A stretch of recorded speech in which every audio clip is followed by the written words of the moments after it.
West Hill United is a progressive spiritual community where how you live is more important than what you believe. West Hill United is a people, a place, an idea. We are a community living out of a progressive faith, striving to make a positive difference in our own lives, the lives of others, and the world. Join us Sundays at 10:30 a.m. or connect with us at any time.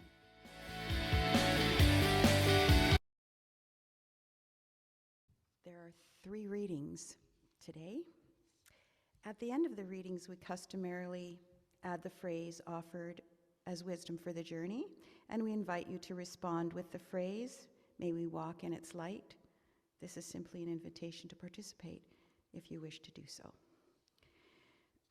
The first reading is from Brodi Tyler Dawson, a Toronto-based trans activist and advocate. He is closely associated with Friend of Ruby and is the host of the upcoming ScapeGOAT documentary. I am transgender and I am human. I feel, I bleed, and I speak. And to take a breath as who you are with lungs that fill to the top is the only breath you need to take to believe that you can walk amongst the stars. Trans people are not going anywhere. We are here. We are there. We are everywhere. Our second reading is from our guest speaker, SHEEDY.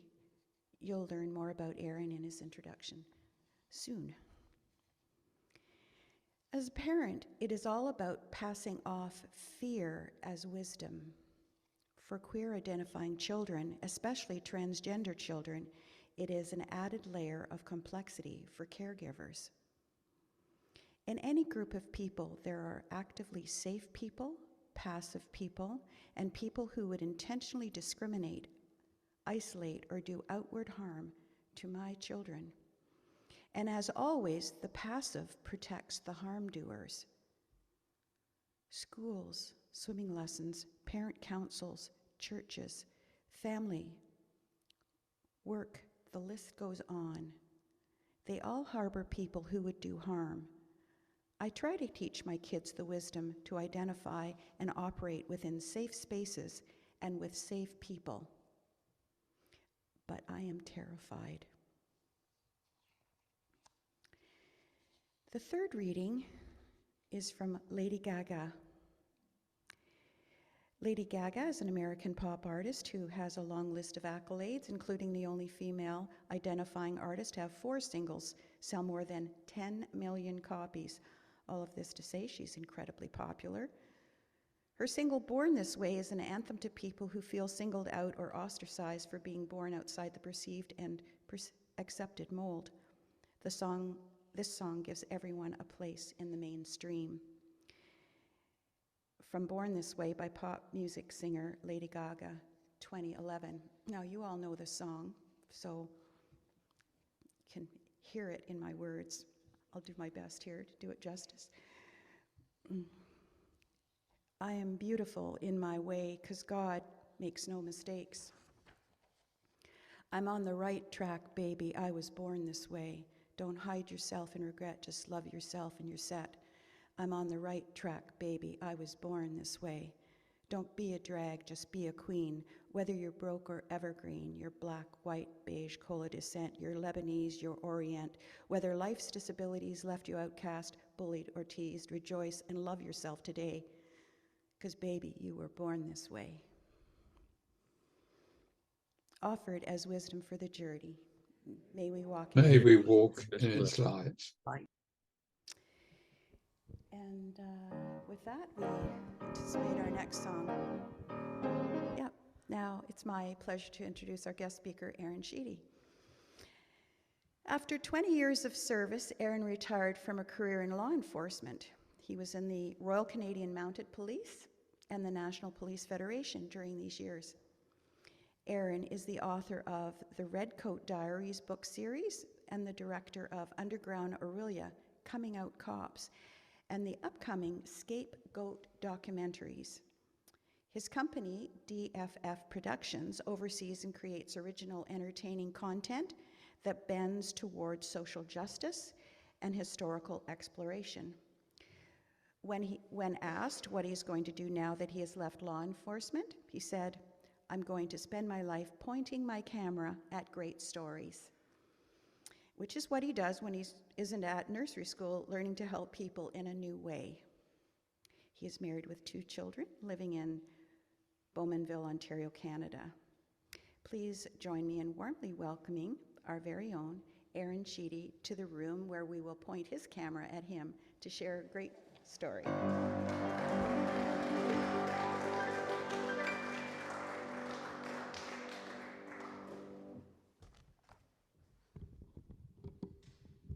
Just before I came on, I got a text message from John in Scotland, and he said, "Speak into the microphone." So I will attempt to keep doing that. Good morning, my name is Aaron SHEEDY. I use he, him pronouns, and that will become, I'll explain that little tag at the end of my name as we move along here. When I was asked to speak on the Affirming anniversary, I'm like, I think you might have the wrong person, because I'm straight, and I'm white, and I'm a cop, and all these other reasons that people typically are like, maybe we don't need your voice in this space all the time. So, but then when talking with Scott about it back and forth a bit, some things came up that put me a little bit unique. I think unique enough that I can tell you some of my story and some of my family story and some of my story as an artist. And I hope it all comes together and makes sense at the end. The first thing is I learned a term last year called queer spawn, meaning that you're a child of somebody who is queer identifying. So my mother is an out lesbian, lives in Nova Scotia, and interestingly, a trained minister in the United Church of Canada. And so I spent my very young childhood, like 10 years old, running around basements of churches, which is important because it gave me a fascination for looking at things underground, which I'll show you a video about in a minute. But that interest started running around the basement of United Churches. St. Paul's in Orillia, Ontario is where we got to start, as well as Center for Christian Studies in Toronto. Like these are the places that I was exploring all the time. Because my mom was doing the boring church things, I was doing the kid running around the church basement, probably playing the piano badly while other people are doing it well, all those things. So a little bit more about my career. I was a Mountie. I was with the Royal Canadian Mounted Police as a police officer for 20 years. And then I jumped in and did union work briefly at the end of that. It didn't give me the detachment, working for the union didn't give me the detachment from law enforcement that I wanted. I did 20 years as a cop, and that's probably enough. So then I retired fully, and now I'm actually a nursing student where I'm able to use my desire to help people in a new way, in a very physical healthcare kind of way. So the cop story in me, well, we started, I guess I got to tell a little bit about the artistic part now. The artist in me has always been a filmmaker and writer. So I've always been writing, and I think I had my first puppet show when I was 7, and even had special effects. Wish I had it on video. But always been looking for ways to present and show people, the crazy ideas I have in my head and the connections that I have in my head. And filmmaking is my passion. If the books open up and I get to be a filmmaker full time and it pays the bills, everything else gets dropped and I do that. But life isn't always one thing. Life is more than one thing, so I keep doing different things. But they merge and they come together, and that's a bit of the story that I'm telling here today. So I mentioned I had a book series called Red Coat Diaries where I worked with police officers, and they told me their interesting, positive stories from policing. So there's 2 kinds of policing books. There's books that are extremely negative, and they talk about how horrible everybody is to each other, and then there's the ones who don't sell, like mine, where they tell the good stories or the heartfelt stories or the stories where you get really close to the people doing that kind of work and you get to know them a little bit better. So the books are out there. Don't buy them because I have a basement full of them. If you want one, let me know, I'll bring you one. I am proud that they did sell thousands of copies, but it has been like 10 years, so it's not like it's a current thing. So on a lark, a friend of myself started a company called D.F.F Productions. D.F.F stands for Done for Fun. So our rule was, like, we're going to do things that interest us. We're not chasing profit, which is good because it never came. But we're able to film things that we're interested in. And as we developed and got better at what we did, we reinvested in equipment, we do more things. So I put together a short montage of the different things I've done for video. And maybe now would be a good time to show video one. Just give me 1 second, I'll tell you when to roll. Just a bit of an introduction. You know my friend Andrew Welch, who was here a couple weeks ago, right? So there's a little bit of a video of him in there. I thought he's going to be here today, so I wanted to surprise him. He didn't know I had this video. So, but he'll be watching online later. And there's another little surprise I put in there.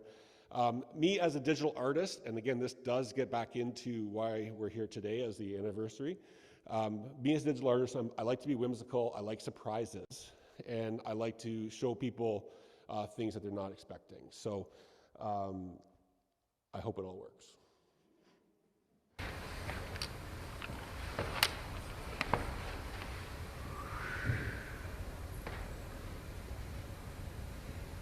Marley was dead to begin with. There's no doubt whatever about that.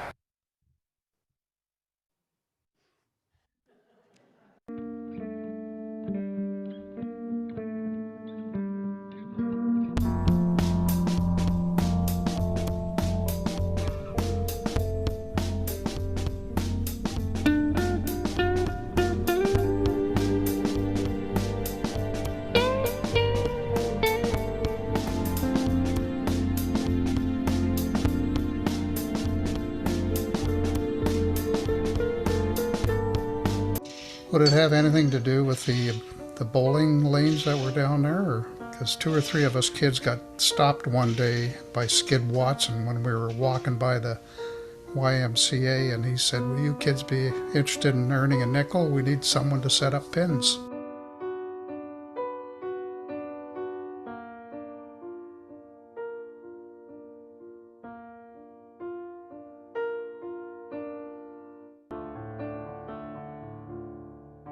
Growing up, being a member of the St. James congregation and attending Sunday school there, and as well as becoming an acolyte and then a server, one of the neatest things about being at that church, you kind of go down this stairway. You can go one way into this auditorium, but if you keep going into the basement, there are these insane like passageways that go all the way around the church. And I'm talking big, heavy wooden doors. And the neatest thing was when, you know, you're helping out and being a part of the church community, you'd have access as a kid. And some of the neatest memories I have is being allowed to go exploring.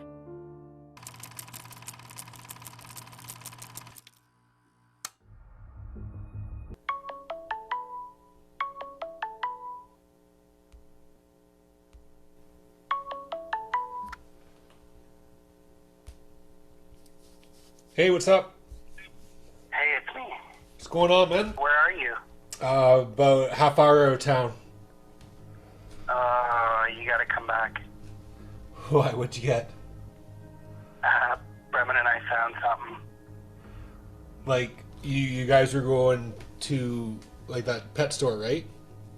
Yeah, Dave's Pets. We're actually in the basement right now. Okay, so what'd you find? Well, it's actually a tunnel. Like what we found in Geneva or Carousel? Like, just like a access tunnel? No, this is different. It's got like a brick archway, double brick, and I can't tell how far it goes back because there's a big pile of dirt in there, but it's definitely a tunnel. Like, it looks old? What's that? It looks old? It looks really old. basically, Bremen and I were in the basement here. There's a huge metal door. Tried to open it, it wouldn't open, so we checked out the rest of the basement. I came back, and just before we left, I thought I'll give it one more try, so I yanked on it. The door screeched open, pitch black inside. So Bremen and I used our phone flashlights, and sure enough, there's a double brick arch, and it looks old. It looks like a really old tunnel.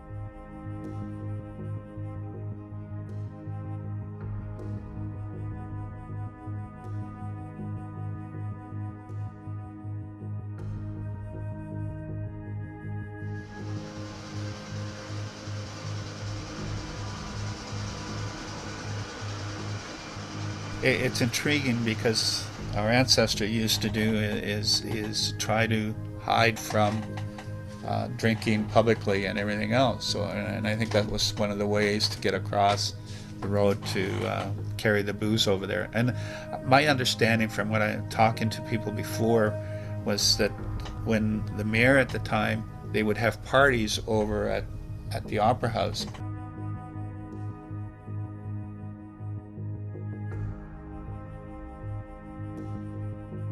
That's true.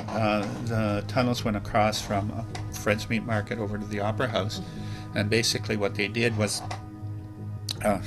transported alcohol from the liquor store that was there, and there used to be a bowling alley above on the second floor there. But we'll never know really why. It's always a point of it's a matter of speculation, and this movie, people are going to come away from it and they're going to still be asking questions.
Hello and welcome to the screening of the Coming Out Cops film. My name is Aaron SHEEDY and I'm the director of the documentary. I want to take this opportunity to thank the production team, Sandra Sparling, Patty Ritsinas, Jean Turner, Shane Morrison, and Blair Niblett. The film has been a labor of love for all of us, one that saw significant changes from the original version of the film to what we have here. We filmed over 3 years, 2019, 2020, and we shot in 2021. And during that time, the earth shifted on us twice. First was the worldwide pandemic, which canceled our plans to film the end of the movie at Toronto Pride. And the second was the worldwide response after George Floyd was murdered, which changed our audience. And as producers, it changed the way we wanted to present this story of Coming Out Cops. We had to adapt to both these events to find meaningful presentation of the material, which I'm proud to say we achieved. We recorded approximately 1,500 minutes of video and scaled that down to 47-minute final version that you'll see here today. We interviewed upwards of 24 people for the movie, many of whom don't appear on screen in the final cut. However, whether on screen or not, their thoughts and feelings had significant influence in the way that we presented the film and the messages that we shared. We hope the film bridges the gap of understanding between 2S LGBTQ+ police services, and the queer and trans community, as well as Black, Indigenous, and other vulnerable people. If you are in law enforcement and you watch the film, we challenge you to think about the experience of your 2S LGBTQ+ colleagues and how you might change the way you interact with queer, trans, and other marginalized people in your work. If you're not a police officer, we challenge you to understand the experience of 2S LGBTQ+ police officers and imagine how you might contribute to a dialogue with police services in your community. Thank you for watching and enjoy. And that got us to here. So thank you for enduring that. The Ukrainian video that we shot here 2 weeks ago, no, on the 25th, not even 2 weeks ago, 1 week ago.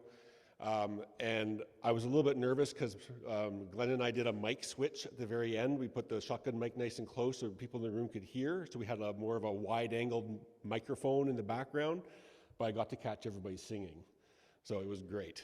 So the art of video editing is using what you got and doing your best with it, right? So that's how movies come together, because you never know what you end up getting and how you splice it together. Sometimes it's whimsical, sometimes it's too hard to watch. Within Coming Out Cops, we videoed interviews where women have traded their bodies in order to keep the secret that they were queer, so they didn't lose their job with the federal government.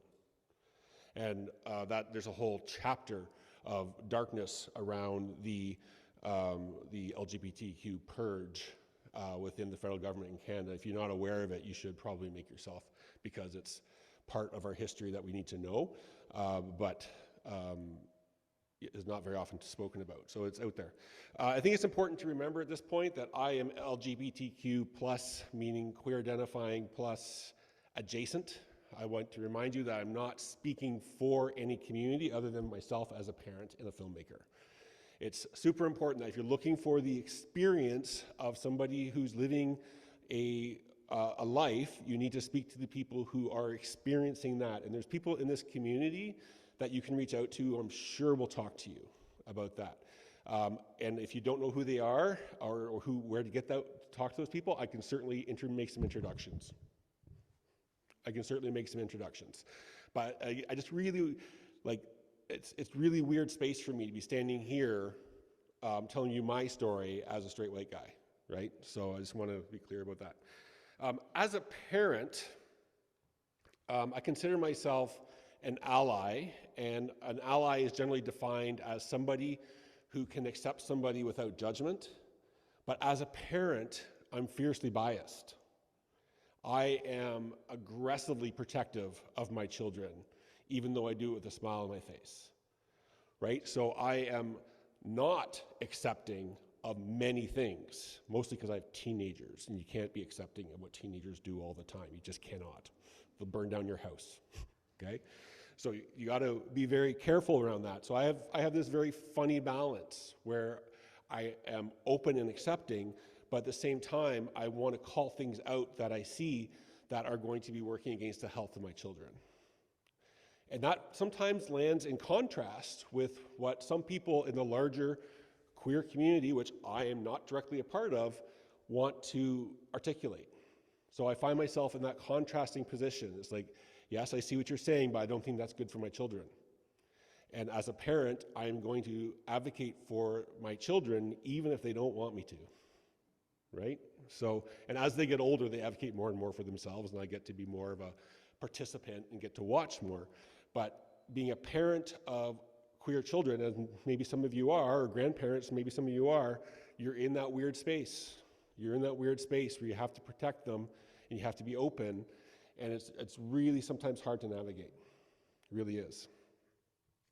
So through my movies, this is sort of, I know you folks are fairly educated and you've been open for many years, so you've probably heard all these things before, but through my movies, I learned that I have to educate basically the 4 principles of humanity to people when it comes to who you are as an individual.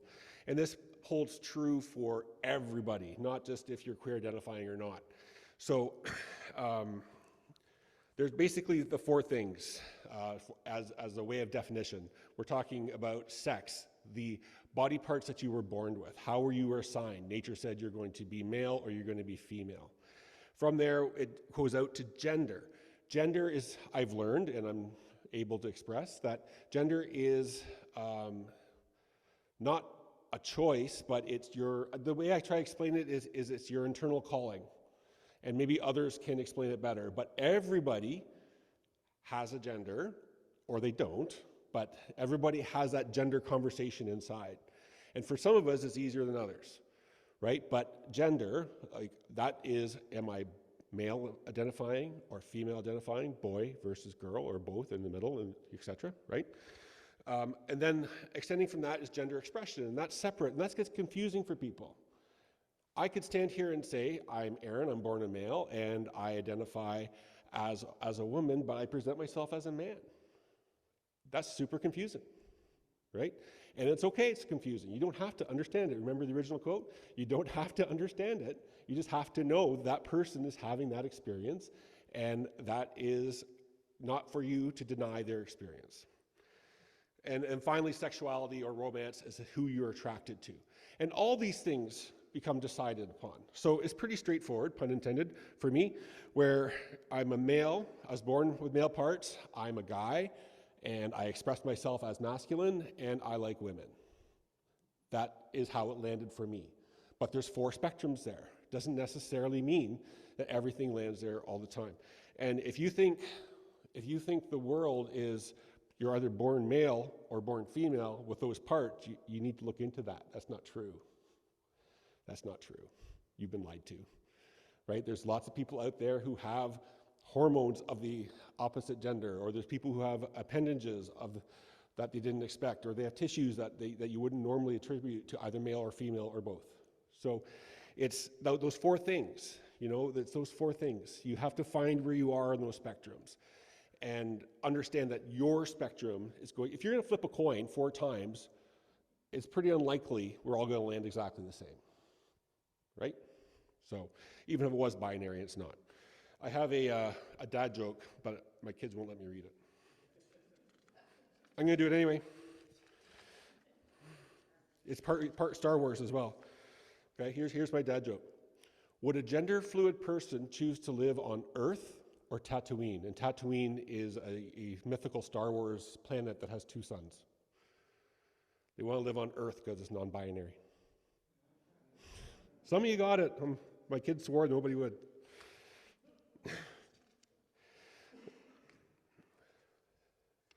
So,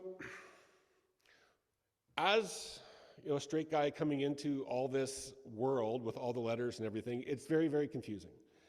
Does everybody have a solid, yes, this is what 2S LGBTQ is, and they're 100% solid on the order, and guess what? The orders change, letters get added, they get dropped, they get changed back and forth. Newsflash, nobody's in charge. You pull back the curtain, there's no Wizard of Oz pulling the levers. It's a grassroots, and it comes through popular opinion, basically, as to how all this is going to work. So what can you do? Try to stay up on it. If somebody corrects you, so be it, you've been corrected.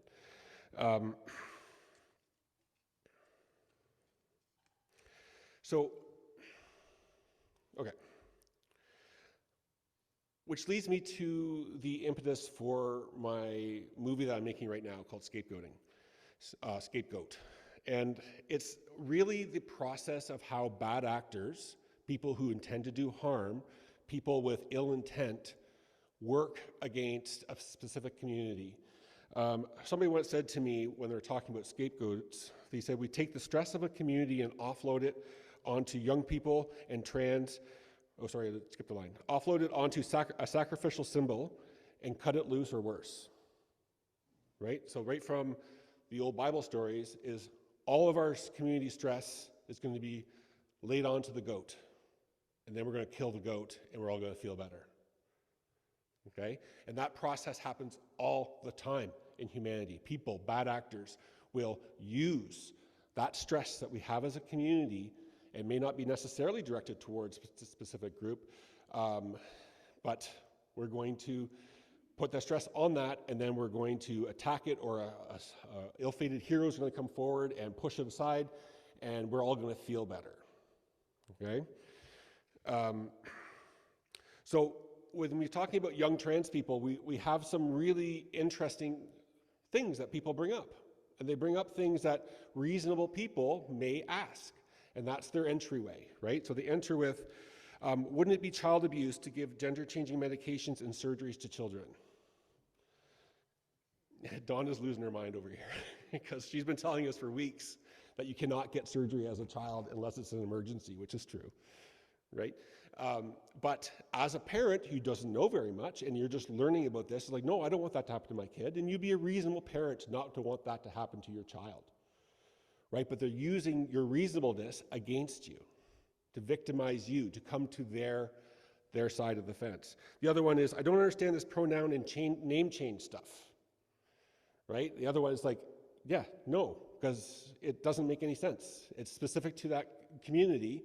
Until you stop for a second and think about it and walk a few feet in their shoes, well, you understand that it has a super important part, which I'll explain after our next movie. And doesn't it make sports unfair? Like, okay. And, you know, and that's the one I get quite a bit from parents. It's like, well, I don't want my kid to get slaughtered in hockey, or I want them to have the best fair chance in soccer, et cetera, et cetera. So, and they use these inroads in order to create a reasonableness, and then you have to be very careful of what comes next from this group. I guarantee you it's not PFLAG or Friends with Ruby or the 519 who's coming along and saying, let me tell you about trans sports, let me tell you about pronouns. They try, but nobody listens. But the voices that you're hearing are coming from very loud evangelistical churches. They're coming from governments, et cetera, et cetera. So what I say is they sail their boat in and they get in the harbor with one of these arguments, right? You allow them into your house. You watch it on the news. You listen to them with one of these arguments about, you know, the gender abuse and et cetera, et cetera. Now, as a reasonable person, what I'm asking you to look into is what else is in the boat. What else are they getting you to buy by agreeing with them on that? You may not even agree, that you have a reservation about something that they bring to you. What else is in the boat? What are they looking for? And often what you find in the boat is, vote for me. I'm going to change laws in order to make you feel better about the scapegoat that we just created together. You get support for far right or far left organizations. We have to do this because you know, we have to protect this group somehow. And the other ones, join my religion. We were all familiar with that one. And the everlasting, buy my junk. I have something I want to sell you, and this is a way that I'm going to scare you into buying something, right? Not necessarily associated to young people and trans connections, but that's how home security companies sell you security companies, right? Oh my goodness, everything's so dangerous and bad, and look, all these bad things are happening, and they show a dark figure walking outside the window. You need to buy my security company, so my security system, right? So it gets used over and over and over again. And I guess my point is, they use things that reasonable people would struggle with. Reasonable people would struggle with those things I mentioned. And they use that as a way to motivate you into their purpose. And that's what I wanted to explore with ScapeGOAT. In part because I have trans-identifying children at home, and I don't like it when, you know, they start circling wagons around my kids and start making them the reason why you need to vote some way, right? So I took some of the production people from Coming Out Cops, and we found Brodi Tyler Dawson to be our spokesperson, and we started making a movie. So I'm going to roll on number 2 now, and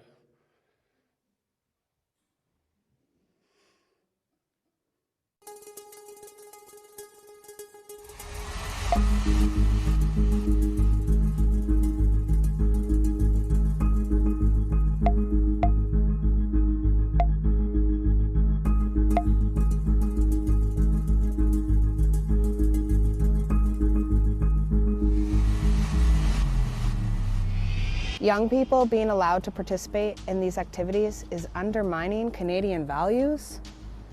Me undermining Canadian values? Little old me. This is what I'm talking about. As a community, young trans people are often underpaid, homeless, and can't find access to health care.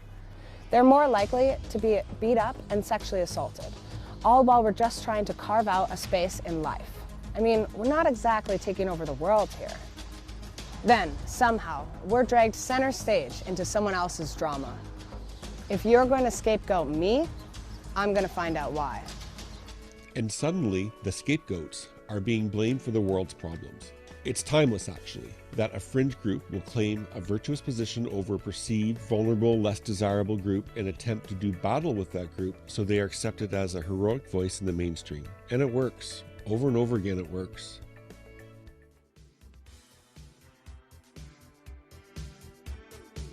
Part of it is involved in myth destruction. You know, I'm human. I'm interested in Toronto. I'm interested in what goes on in this city. But it's exactly the same stuff as you strike out the words queer, faggot, homosexual, and insert Jew, whatever. You know, it's the same material. You just change the cast of characters. Like, I mean, seriously. This isn't over.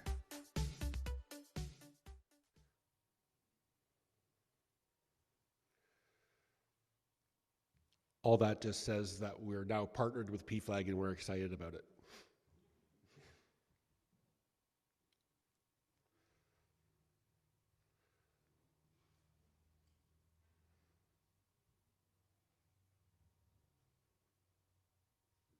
Personally, the community is important to me from the parent side. I got queer identifying children, trans identifying children, and I don't like what I'm seeing, and that's my motivation to go. D.F.F Productions is donating all the camera equipment, all the camera time, all the editing time. You know, that would normally rack rate be thousands of dollars. We're donating that just so we can get the movie made. And if the community comes with us to get it made, that donation is going to be so, we're going to be pretty proud to have made that donation. And more importantly, we're going to be proud to have made the film. Aaron, I'm going to ask you to look into the future for us. So we've got our community around us. We're able to complete the film. What's next? So completing the film has many phases, right? There's the end of principal shooting where we put the camera away and everything moves to the computer. That's where we actually run into quite a bit of expenses, where to make a movie that somebody's going to want to see at maybe a film festival, foreshadowing, you need to have a professional level of audio engineering. You have to have a professional level of color correction.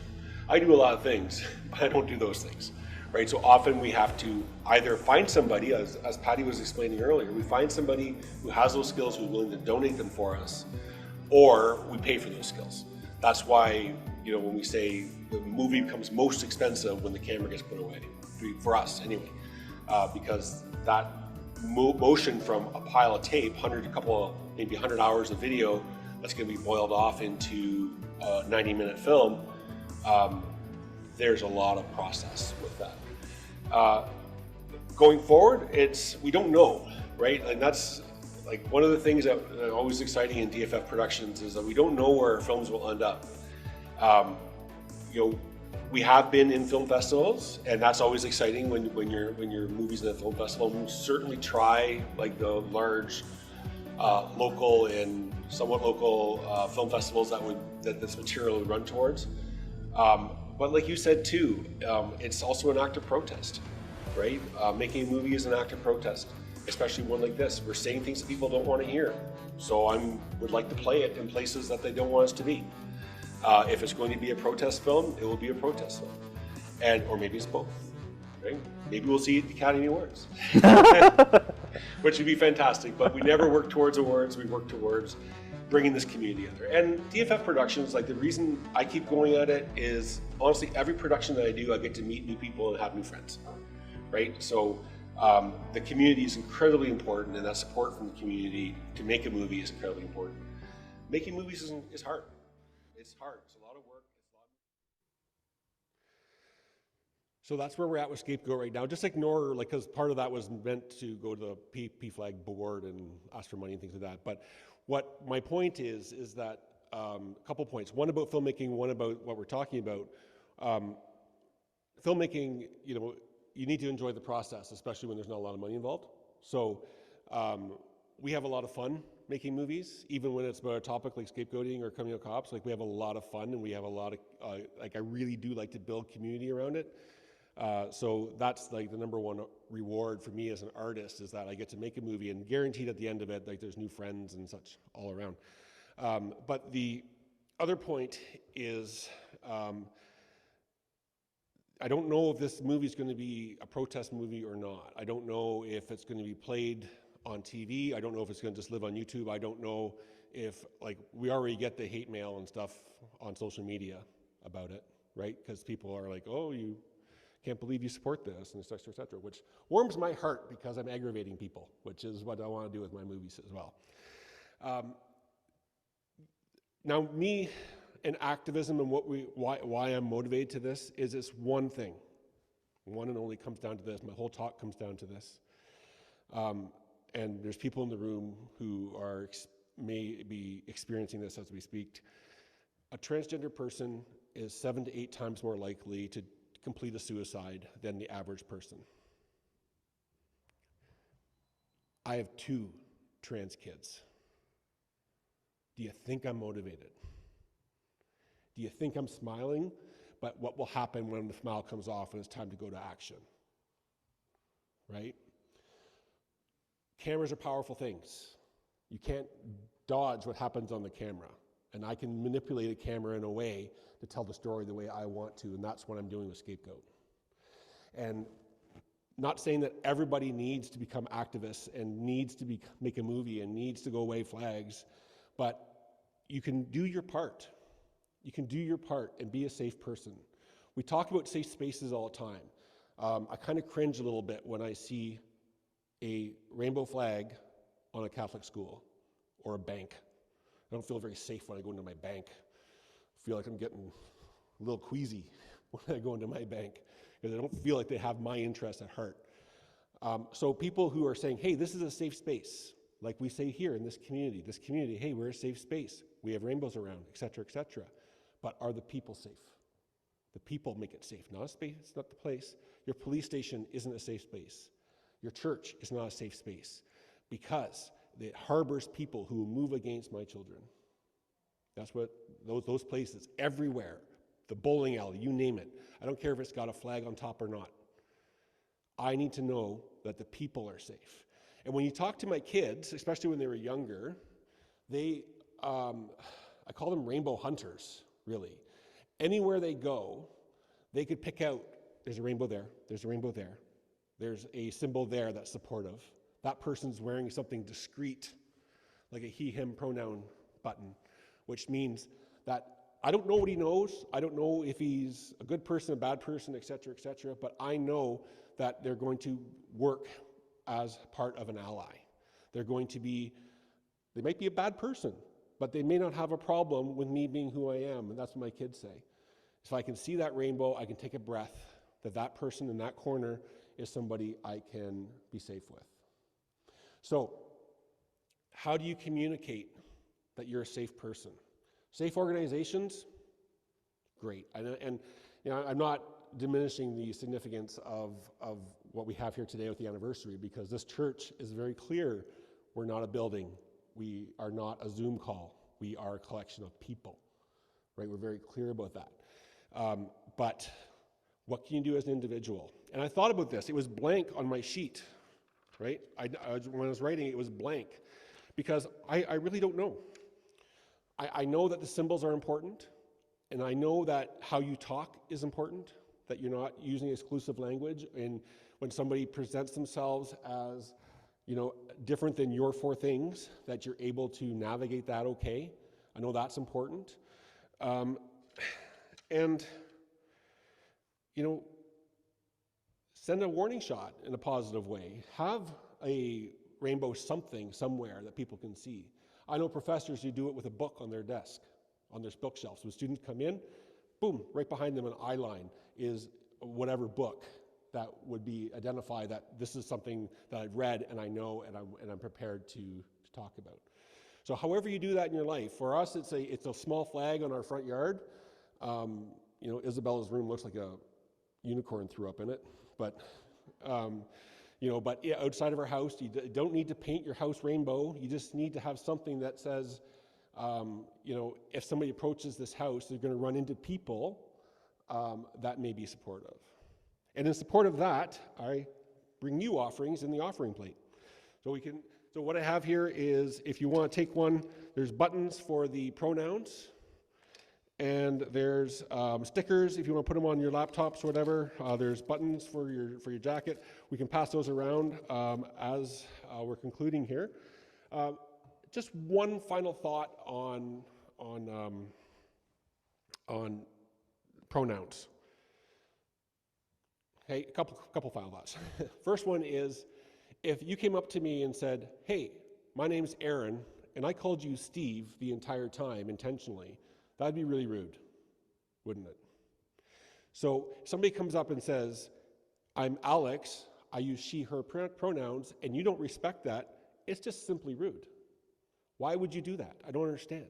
Because you've made a decision about their gender, you made a decision about their 4 things for them, and you're not going to respect it. I don't understand. That being polite is step 1. Even if you don't understand it all. It's like, okay, she, her, I'll do my best, I'll make mistakes, I'll correct myself, and do my best. The other part of that is you get to people saying, it's like, when I write, I don't like using inclusive language because it's awkward and clumpy. I don't want to do she, her, and all this other stuff that I have to do, or possessive singulars, right? So they, them, being identifying one person. Okay, so as a writer, you don't want to write that way. Don't write that way. But as a writer, I can guarantee you, I can write in a way that doesn't offend people and still get my message across. And if you can't not offend people when you're writing because you don't have the skills to navigate they, them, time to go back to the class. It's time to get better at reading writer. Okay? So there's one last movie, but it's actually available on YouTube. All this stuff is available on YouTube on my D.F.F channel. If you want to Google D.F.F Productions, you can see it all.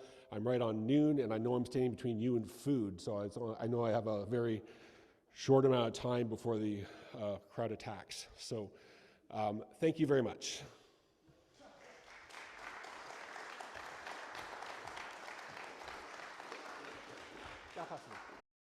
Become a sustaining champion of West Hill United's work by committing to an automatic monthly donation. Learn more or donate now through Canada Helps.